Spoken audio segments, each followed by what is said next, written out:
Can the 4-3 Indianapolis Colts take a shot at the 5-2 division-leading Houston Texans this week? Can the Houston Texans offensive line hold up to give C.J. Stroud the much-needed time he needs?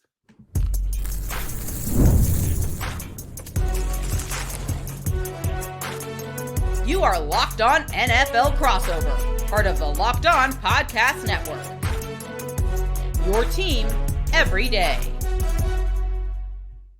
Thank you all for tuning in and making us your first listen of the day. This is your daily podcast covering your Indianapolis Colts and your Houston Texans, part of the Locked On Podcast Network, your team every day. Crossover Thursday is presented by Prize Picks. Download the app and use code LOCKEDONNFL to win $50 instantly when you play $5.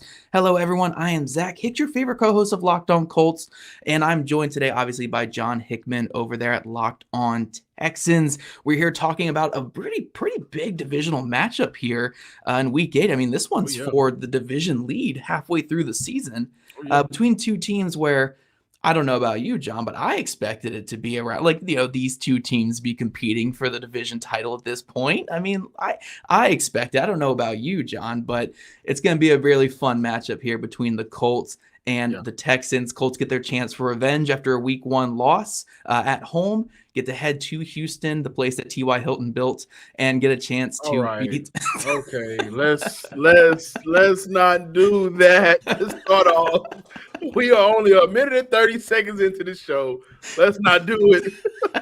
Look, man, you have me hosting here. I get to throw the shots at it right there. But no, guys, we're having fun today. We're talking Colts. We're talking Texans. We're keeping it civil, but again, having fun with it. And look, I'm the away team. I'm starting off talking about my Indianapolis Colts, and the biggest key in this one is obviously the young quarterback. And I feel like on your end, you're going to be talking about young quarterback and offense as well. But for my end, it's more so like, let's get some efficiency going for our young quarterback. Like Anthony Richardson has been very volatile this year in a lot of different ways. If you look at every single passing chart, the accuracy is, he's in the bottom corner. The average depth of target, he's in the top corner. He's got the highest ADOT in football right now, but the lowest accuracy in football. So when it comes to getting a win over a team like the Houston Texans, look, the explosive plays are great. We love explosives here in Indianapolis. We're building our offense around explosives. Third most explosive offense in football right now. But you have to have some efficiency. If you go 3 and out over and over again against the Houston Texans, they're going to make you pay. You can only keep C.J. Stroud down for too long unless you have a top-tier defense, I guess, like the Packers and the Vikings. But aside from those anomaly performances, you can't keep him down all day long. Keep giving him 3 and outs from your offense, give the ball back to C.J. Stroud. So really for the Colts, man, it's about stringing together some success rate on offense and make this a game where, you actually possess the football. We saw back in Week 1 when the Colts came kind of close in that game, but we saw in Week 1, the Colts offense was so feast or famine. And at the end of the day, they weren't able to keep up with the rushing attack. And then obviously the big plays by CJ Stroud. So for the Colts, man, it's about actually holding on to the football, putting together some drives, and it starts with Anthony Richardson. Absolutely. And I got to ask this question, man. Are you guys almost over the Anthony Richardson experience, or is it like, well, this is a part of the growing pains of a raw quarterback that they knew who they would draft, and we just got to get through? Essentially, this is still somewhat part of his rookie year. Hasn't played 17 games yet. We got to get through this part of his career and allow him time to develop, because the offense looks totally different when Joe Flacco was out on that field. Guys are able to do more feasting than famining, right? They ain't got to pray to some gold staff God for rain to come out when Joe Flacco's out there. When it's Anthony Richardson, they in the desert starving. That brother is starving. So is it like, what? We gotta give him that time to get through these rough patches so he can be that. He was compared to, for a lot of people, Cam Newton, so he can be that type of player. Still raw, still young. He needs time. Is that where you guys are right now? I will say this. I think there's a large portion of the fan base, and I mean, if you look at our YouTube comment section every single week, you can see there is a portion of the fan base that is done with the Anthony Richardson experiment. But I think the people that really make the decision in Indianapolis, from the owner even, yes, the owner even, I think is in on this too. The owner, the general manager, the coach, and the player himself too, because I don't think Richardson's obviously given up or anything. I think they all knew what this was going to look like. I mean, the Colts were taking one of the most raw prospects we've ever seen at the quarterback position. That's not even just talking about his statistical output in college. That's talking about his age and his amount of starts in college. This kid had barely seen the field in college, and the Colts took him fourth overall, knowing that this was going to be, a long transition, a long process to get him up to where he needs to be. And, what we see in the NFL nowadays, progression isn't always linear. These guys don't take that big jump in year one like CJ Stroud does. Not every quarterback can be CJ Stroud or Jaden Daniels this year. Sometimes it takes a little bit longer. Like a Josh Allen took 3 years or 3 or 4 years to really get to where he is. And even if you don't want to go away from the big outlier that is Josh Allen, look at Sam Darnold right now. Look at Geno Smith right now.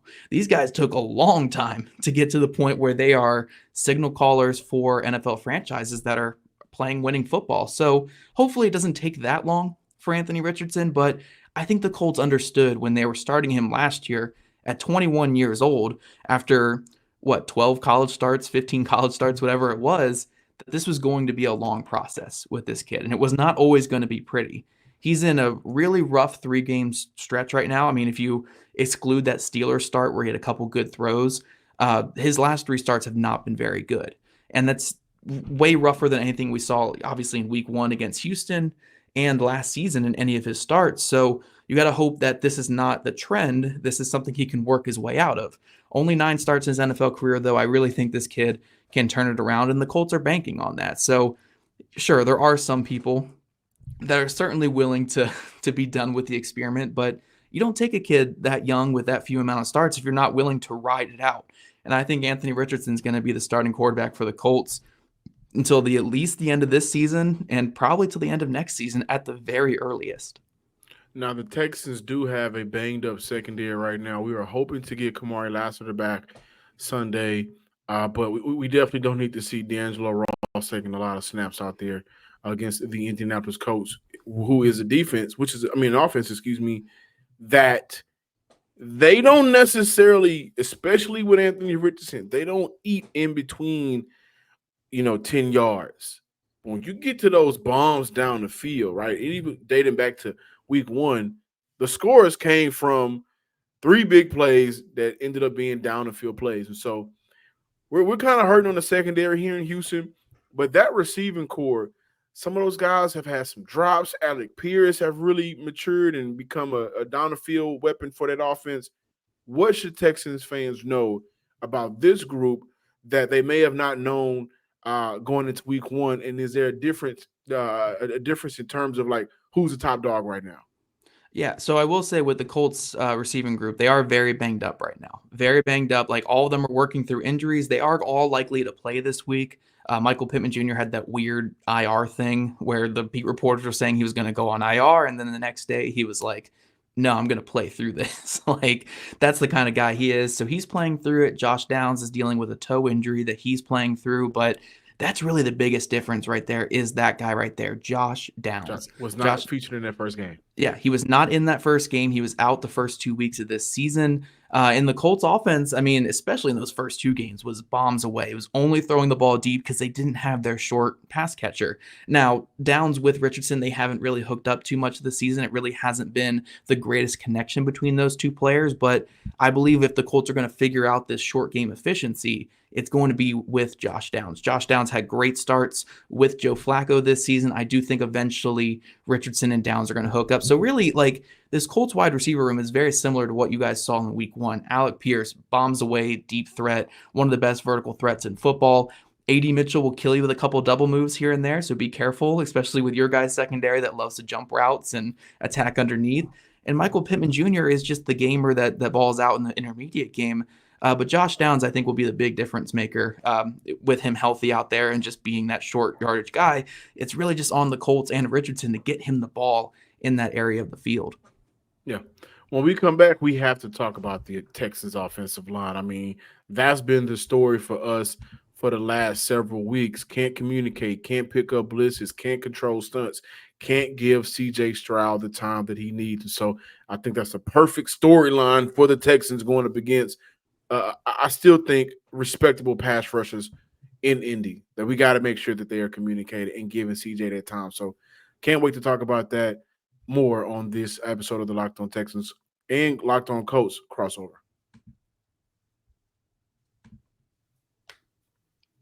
But first, guys, pre-alcohol prebiotic drink by Zbiotics is the world's first genetically engineered probiotic.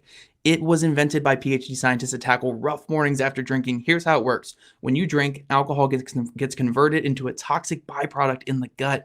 It's this byproduct, not dehydration, that's to blame for your rough day. Pre-alcohol produces an enzyme to break this byproduct down. Just remember to take your Zbiotics before your first drink of the night. Drink responsibly, and you'll feel your best tomorrow. Look, guys, I'm nearly 30 now. I was a big drinker in my early 20s, honestly, my mid 20s as well. And this would have been a savior for me back when I was in those younger and even now, like if I were to get back into drinking now, like the hangovers are the worst part. Nearly 30 years old, man, you can't drink like you used to. So when it comes to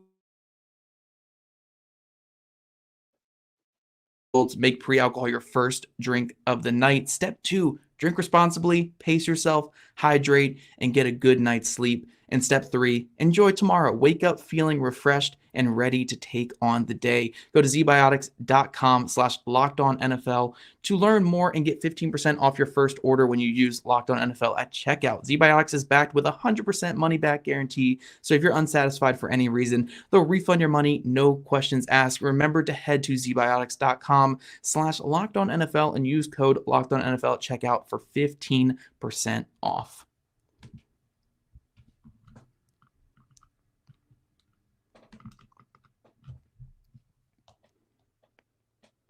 Welcome back in, Locked On Texans and Locked On Colts listeners and viewers.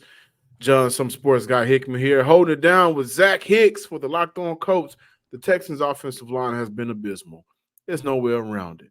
Last week, the Green Bay Packers really beat up on the Texans' offensive line, and the blueprint for beating this line really came in week 1 with the Chicago Bears. And then we saw Minnesota kind of just kick the doors open on it. But then we saw in Green Bay just said, hey, listen, we're going to kick the doors open on it, and we're not going to let y'all quarterback get comfortable at all. And that was the issue against the Green Bay Packers, and that's something that the Houston Texans cannot afford. Listen, Bobby Slowick has already talked about some of those play calls that took place on Sunday. That's on me. The offensive line has been talking about the issues all week. They got to be better with communicating. They got to understand their assignments. So when I look at the Houston Texans offensive line and will they show up, I think Sunday is a perfect game for this team to reset, to bring themselves back to reality. And I'm not necessarily looking for a dominating performance, but I am looking for a capable performance. I am looking for them to be able to give CJ time the time that he needs to be able to get some of those throws out to Tank Dell, Stephon Diggs. In Houston's offense, with no Nico Collins, it still feels like they're looking for shots down the field. And we know Nico is one of those players where he can go get those shots down the field. But he hasn't been here with the offense. They still want those attempts. So he needs that time. And when you got guys on the other side of that defensive line, like the Indianapolis Colts has, time is needed. So I'm looking at this team to really bounce back and allow CJ to have those moments where he can throw for over 250 yards, get a couple of TDs through the air. The run game, I think, will balance itself out. Listen, we know that the Colts, run defense right now is the worst in the NFL. Yeah. So they'll be able to clock manage very well by being able to establish themselves on the ground. Joe Mixon has ran for over 100 yards in every game he's finished this year, kicking it off against the Colts. So that will be a theme I continue to see that I think we'll continue to see. But being able to really maximize this offense, you got to live and die a little bit by C.J. Stroud and his talent, and they need the line to give him time to do so. Yeah, for sure. And that's a big thing I wanted to talk to you about is that Texas offensive line, because I've seen – I want to say I saw a chart this week about how I don't think it was really just straight up like rushes that were killing the Texans offensive line. It's been a lot of stunts and twists and I guess sim blitzes and delayed blitzes. Like, is it a communication issue or guys getting beat? Like, what's going on with this thing? 100% it's communication issues. And let's look at this. Kenyon Green started left guard, missed all of last year. Drew Scruggs, drafted last year, was intended to be was drafted, with the intent to play center, had to play left guard. The Texans had a bunch of different offensive line shifts last year, but this year, when we look at the chemistry between those two players alone, which is where we're seeing the Houston Texans really lose that battle up front, they've only played, this will be their 8th game together. Yeah.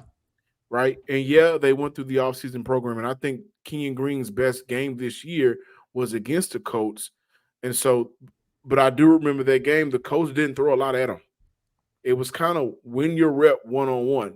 So now, again, the Bears, the Vikings, Green Bay, NFC North teams, they all kind of showed the league the kryptonite for the Houston Texans offensive line. But those two guys, which is where the communication is coming from, they've only played a handful of games with one another, and I think that they are still learning how to communicate at the NFL level while doing their job. So, yeah, it's been a lot of that pressure. You're seeing guys come free up the middle. Guys are just coming scot-free up the middle and putting their hands on C.J. Stroud. I also think it's a toughness thing with this offensive line, a lot of finesse with this offensive line. This offensive line, I think, was built to pass block, but what we're seeing is teams' front fours or front sevens altogether, they've been punching the Houston Texans offensive line in the mouth, and they have not responded to it by picking up those blitz, picking up those stunts, handling those twits, making sure that you give your offense enough time to win successfully on the outside, through the middle. So this is the game, I think, where the blueprint is out there. I do think the Colts will take advantage of it, but all week that's been the emphasized point. We got to communicate better, and I think we'll see a better outing this year. This Sunday, excuse me. Yeah, it should be a fascinating week because this might be the healthiest defensive line, the version of the defensive line we've seen with the Colts all year, with DeForest Buckner potentially coming back this week. And then Gus Bradley's been blitzing. He's great. But Gus Bradley's been blitzing at like a 45% rate, I believe, on 3rd and longs this year. So we might see some of those sim pressures, those stunts. And it'll be a big test for the Texans, especially with Buckner back out there. Another thing I really wanted to hit on with you real quick is, you already mentioned one of these guys, but 2 players I see on the injury report or like you mentioned on IR, Nico Collins and Azeez Al-Shaair. These are 2 players back in week 1, man. I'm looking at the film and I'm saying, these are 2 of the best players on this team, like fantastic football players. Nico Collins, for my money, a top 5 receiver in football. I think he's fantastic. Al-Shaair was just dominating the Colts passing game in the short to intermediate game. How big has it been not having those guys on the field? Well, so Aziz's first game out was last Sunday against the Green Bay Packers, and I honestly believe that between Jake Hansen and Neville Hewitt, those guys, especially Neville Hewitt, those guys stepped in and played extremely well. Now, do they give you the same thing Azeez gives you? No, they don't. One of those touchdowns, the Tyler Kraft touchdown, where rookie safety Kalen Bullock barely misses the interception by an inch. And I don't know what's shorter than an inch, but maybe something shorter than an inch. You look at that play, you think to yourself, well, hey, maybe if Azeez is right there, that clear touchdown through the middle of the field won't be there.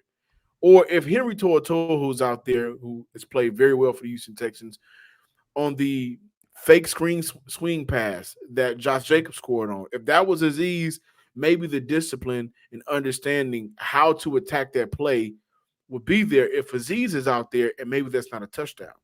And that's totally different. We're looking at 2 scores, makes it a totally different ball game. So Azeez has been great for Houston, but I think Nico being out has hurt Houston more than Azeez being out. We've seen at least 2 games compared to 1, and defensively, if you hold the Green Bay Packers to 24 points in 2021 all the way up into the last 2 seconds of the game, I'm not mad at that. The Houston Texans passing offense, look at this. We went up against the New England Patriots, and that's a weak defense. They had a good day. Played some real competition, the team that's looking for a playoff spot in one of the tougher, if not the toughest division in the NFL, couldn't get the ball downfield to save their lives. So I think Nico is the guy because he does so much downfield. He does so much in between 20 yards. He does so much if you need a possession to move the chains. He does all of that at 6'4". That's what's been hurting the Houston Texans offense, I think, a lot, because he's been the security blanket for your quarterback, and he hasn't been out there. Yeah. Yeah, it's a superstar dominated league right now. Nico Collins is a superstar, and it's good for the Colts. We might be getting He two of is. our superstars back, and you guys are missing one of your superstars. So that does lead to some good thoughts, at least. I mean, again, you want Nico to be healthy, but it leads some good things here for the Colts heading to this big matchup. Coming up, guys, though, we are going to give our 3 most important things that each of our teams must do coming up. And honestly, I think that's a good little preview right there, is like take advantage of the Texans not having one of their superstar players out there. I think that's going to be a big part of this game. Or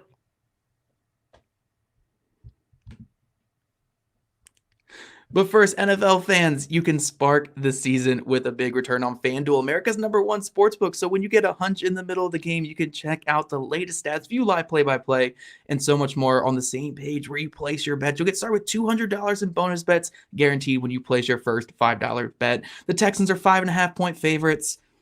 It's way too much, guys. Come on, Colts fans listening. Way too much. Bet the Colts in this one, baby. This is for the division. Colts are going to come out slinging it. Alec Pierce, 300 yards on 3 catches. Like, it's going to be a great game. Go over there to FanDuel.com. But some other things I want to throw out there. CJ Stroud is 2-1 against the Colts, 11-point loss. And look, they've never won by more than 4 against the Colts. So again, I think this is the way to go. Go Colts here. That's FanDuel.com. And also, I do want to remind you guys that this show is brought to you by Prize Picks. Prize Picks is great. You guys can go over their Prize Picks right now. Look at Anthony Richardson, more or less than 40.5 rushing yards in this game. Anthony Richardson with a passing total not really being there lately. He's been leaning on the ground game a little bit. So again, Crossover Thursday is brought to you by Prize Picks, and that's a great thing to look at right there. Anthony Richardson, more or less than 40.5 rushing yards. Prime opportunity, especially as John mentioned in the last segment. I mean, if they're down linebackers in this game, Richardson might be able to run the ball a little bit more, again, with the passing offense kind of struggling right now for the Colts. But John. Can I say something to that? Yeah, jump on in. Guys, especially Texans fans, please take the less on Anthony Richardson's passing yards, because yes, that might be. It ain't happening. Well, I don't know what it is right now. It could be 90 yards. Take the less. Well, it's only one deep ball to Alec Pierce. Tell Jimmy Ward to get back out there this weekend, and we'll get back to the deep ball over Jimmy Ward. Oh, man. I love these crossovers. I love these in-division crossovers, man. It's so fun. Oh, yeah. Yeah, look, we got to get Jimmy Ward healthy out there. That way we can get some deep passes out there in this game. Jimmy Ward's missed the last couple games, right? He's been out. Yeah. Injuries have really so this team on all 3 levels of the game, they haven't been fully healthy, right? Yeah. I mean, we look at week 1 was probably one of our healthier games. Week 2, Joe Mixon goes out. And this offense did not look the same without Joe Mixon. The game Joe Mixon comes back, he runs for over 100 yards, 3 TDs, they score 41 points. Joe Mixon, the 2 games that he's, debuted in for game 1 and coming back were the highest scoring games for the Houston Texans so far.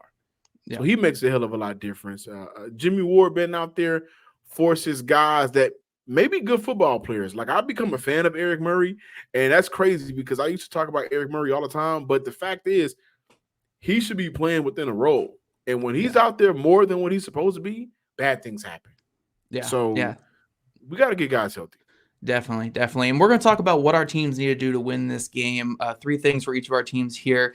And I always sound like a coach when I talk about my things the Colts need to do, because it always feels like such like high school coach thing where it's like, don't turn the ball over, be efficient on offense and win in the trenches. But honestly, that's what this comes down to for the Colts. I mean, look, the coaches kind of got that thing going. When it comes to the offense, Anthony Richardson, we need some efficiency. It doesn't need to be a 70% passing, day or whatever. It doesn't need to be this day where you're throwing the ball like Drew Brees out there, but it can't be a 40% passing day. It can't be 9 of your 13 drives being 3 and outs. It cannot be that to beat the Houston Texans. You can beat the Miami Dolphins that way, perfectly fine, especially with whoever. There's Tim Boyle starting at quarterback, but you can't beat the Houston Texans and CJ Stroud that way by going 3 and out on every other drive. You have to supplement it with the run game or supplement it with the short passing game. There needs to be some efficiency in the Colts offense. When it comes to the defense, they got to win in the trenches in this game. Like you mentioned, John, the Texans offensive line has struggled lately.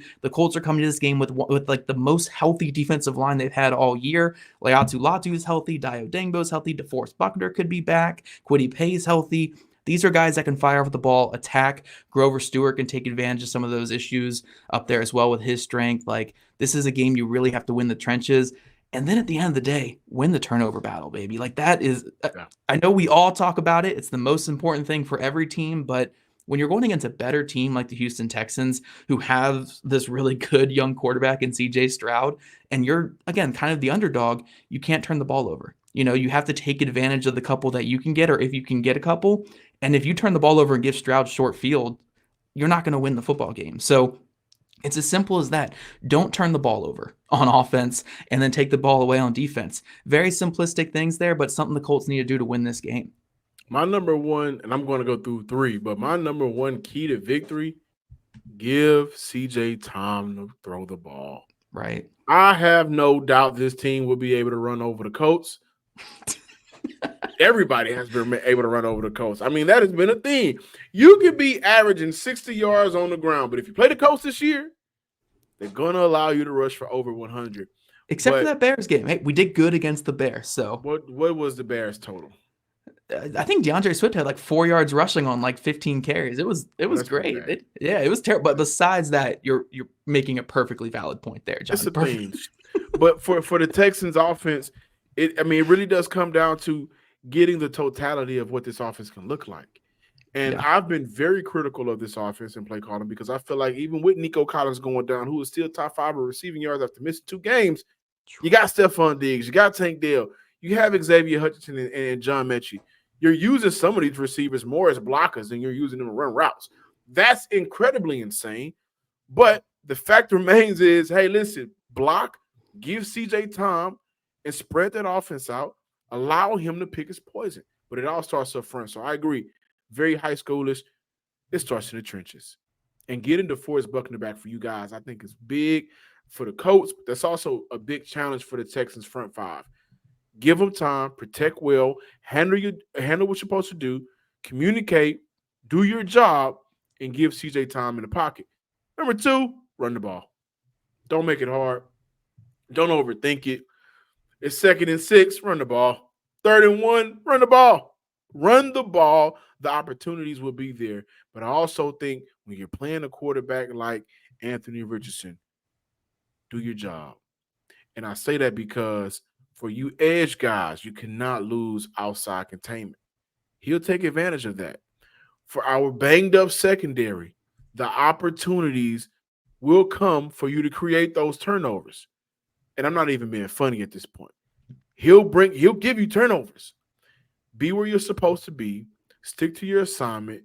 Win the turnover battle, which is something that I think the Houston Texans have done fairly well this year. Give your offense a shorter field to work with and do your job. So those are my 3 things. It all starts up with the offensive line. Set the tone early. Punch them in the mouth before they punch you in the mouth. Yeah. Give CJ that time, and we may see a phenomenal day. Yeah, and one thing I will say before we get out of here, I know we've been joking back and forth with the T.Y. Hilton comments and how you got to bet the Colts in this one, but I love this matchup. I love these 2 teams. They're really fun teams to watch on Sundays, even if the Colts have to win ugly at times because they're young quarterback. 2 really well-coached teams, 2 second-year head coaches that have been doing great jobs with their franchises. Right. This game last year, like, again, not in this time of the year, but the last game of the season last year was for a playoff spot. And right now they're facing each other again for the division lead halfway through this year.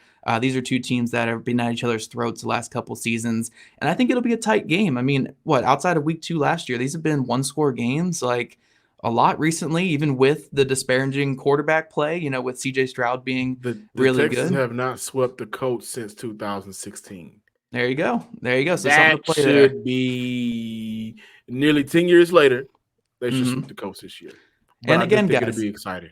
And again, guys, the house that T.Y. Hilton built, you can't lose in the house that T.Y. Hilton built, like maybe just bring him back for a one-day contract, we'll have some fun with it. The last time he built a brick in that house, AARP was probably getting a call from him that very next day. Yeah. He's old. That's old news, Texas fan. Listen, let's talk, man. They better not lose this game Sunday. I'm gonna just say that. It'll be a good game. It'll be a good game, everybody. The Colts get the Texans at a good time again. No Nico Collins, struggling offensive line. If you're serious about making the playoffs, Colts, this is the one you got to win. I'm not saying the Texans are this like awful team or anything. Texans are a very good team, but you got to take advantage of these opportunities and make a name for yourself. You can't just keep beating the Dolphins every week and then expecting to make the playoffs. So this is a big game for both these teams. The Texans can give themselves some space too with the division. I think on the flip side of that, if the Texans are as serious as we believe that they are, this is one of those games where you got to put this team down. Yep. Right. A lot of one-score games for the Houston Texans this year. Colts, Chicago. The only blowout win that they've had has been against the New England Patriots. They've struggled offensively in a lot of these games. Defensively, they've been amazing through 7 games. So for Houston, listen, put this team away. Have that offensive explosion. You know that they're going to play you tight. They're going to play you tough. They're going to play you close. But this should be a game where you create separation from yourself and the second-best team in the division right now, which is one of the weaker divisions in the NFL. The Colts are going to get ahead of steam. It seems like that's going to happen. That's history. Put them away early. Well said. Well said there. And before we get out of here, though, I do want to remind you guys, first off, I want to thank you guys for listening to our shows today, Locked On Colts and Locked On Texans. But also want to remind you guys for your second listen, go check out Locked On NFL. Now with 2 shows every day. First, the Madman Tyler Rowland kicks off your morning with a double shot of NFL espresso, and then stop by the barbershop with Tony Wiggins for some real NFL talk. Find Locked On NFL on YouTube where we list to your podcast. And again, make sure you guys are following at Zach Hicks2 at John_Hickman12 on social media. Like and subscribe to our shows on YouTube. And you guys have a great day. We'll see you on Sunday.